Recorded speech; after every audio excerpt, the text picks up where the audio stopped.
ఇద్దరం చిన్నప్పటి నుంచి ప్రాణ స్నేహితులం. కలిసి తిన్నాం, కలిసి పెరిగాం. ఒకరి బట్టలు ఒకరం వేసుకున్నాం. సినిమాలు, షికార్లు, పండగలు, పబ్బాలు ఇలా అన్ని చోట్లకు మనమే వెళ్ళాం. ఇంట్లో కన్నా నీతోనే ఎక్కువగా ఉన్నా కదరా. నేను ఎక్కడికి వెళ్ళినా తోడుగా నిన్ను తీసుకెళ్లకుండా నేను వెళ్ళలేదు. మనసు బాగోలేక నీ దగ్గరకు వస్తే కొండంత ధైర్యం చెప్పేవాడివి కదరా. నన్ను విడిచి ఎలా వెళ్ళాలనిపించిందిరా నీకు? దాపరికాలు లేకుండా అన్ని విషయాలు నీకు చెప్పేవాడినే. ఇంత పెద్ద నిర్ణయం తీసుకునే ముందు నాకు ఒక్కసారైనా చెప్పాలనిపించలేదా? గజం కేవలం 500 రూపాయలతో 1210 గజాల భూమి కేవలం 6 లక్షలు మాత్రమే. నీకు విషయం తెలుసారా? నీ పేరును టాటూగా వేయించుకున్నా. నువ్వు చనిపోయి సంవత్సరం అయిపోయింది.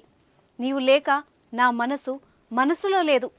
ఈ సంవత్సరం మొత్తంగా జరిగిన విషయాల్ని నీకు చెప్పాలని ఆశగా ఉంది. అందుకే నీ దగ్గరికే వస్తున్నారా అంటూ సంవత్సరం క్రితం తన స్నేహితుడు చనిపోయిన స్థలానికి వెళ్ళిన ఓ యువకుడు ఇలా మాట్లాడుతూనే తన ప్రాణాల్ని కూడా అక్కడే వదిలిన ఒక హృదయ విదారక ఘటన ఇది. కష్ట సుఖాలను పంచుకునే మంచి మిత్రుడు, ప్రాణ స్నేహితులైన వారు ఎప్పుడూ కలిసే ఉండేవారు. ఒకరంటే ఒకరికి ప్రాణాలు ఇచ్చుకునేంత ఇష్టం. గత ఏడాది రైలు కింద పడి స్నేహితుడు మృతి చెందగా, స్నేహితుడి ఆలోచనలతో ఏడాదిగా దిగులుగా ఉంటూ స్నేహితుడు మృతి చెందిన చోటే రైలు కింద పడి ప్రాణాలు తీసుకున్న ఘటన గద్వాల జిల్లా ఉండవల్లి మండలం పరిధిలో చోటు చేసుకుంది. పుల్లపూర్కు చెందిన విష్ణువర్ధన్ ఉండవల్లి ఐటీఐ కాలేజీలో ఎలక్ట్రికల్ విభాగంలో సెకండ్ ఇయర్ చదువుతున్నాడు. అతని మిత్రుడు అదే గ్రామానికి చెందిన రమేష్ గత ఏడాది రైలు కింద పడి ఆత్మహత్య చేసుకున్నాడు. అప్పటి నుంచి రమేష్ గురించే ఆలోచించేవాడు విష్ణువర్ధన్.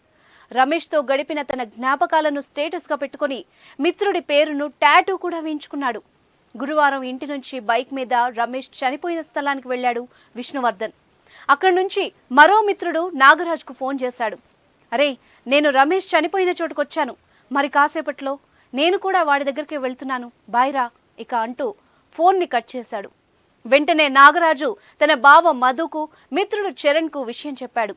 వాళ్ళు వెంటనే జోగులాంబ రైల్వే హాల్ దగ్గరకు వచ్చి చూడగా అప్పటికే విష్ణువర్ధన్ మృతదేహం పట్టాలపై ముక్కలుగా కనిపించింది. వాడంటే నాకు ఇష్టం అంటూ ఎప్పుడు చెప్పేవాడివి, మరీ చనిపోయే అంత ఇష్టం అని తెలుసుకోలేకపోయాంరా అంటూ ఇద్దరు స్నేహితులు మృతి చెందారన్న విషయం తెలుసుకున్న మిగిలిన స్నేహితులు కన్నీరు మున్నీరుగా విలపించారు.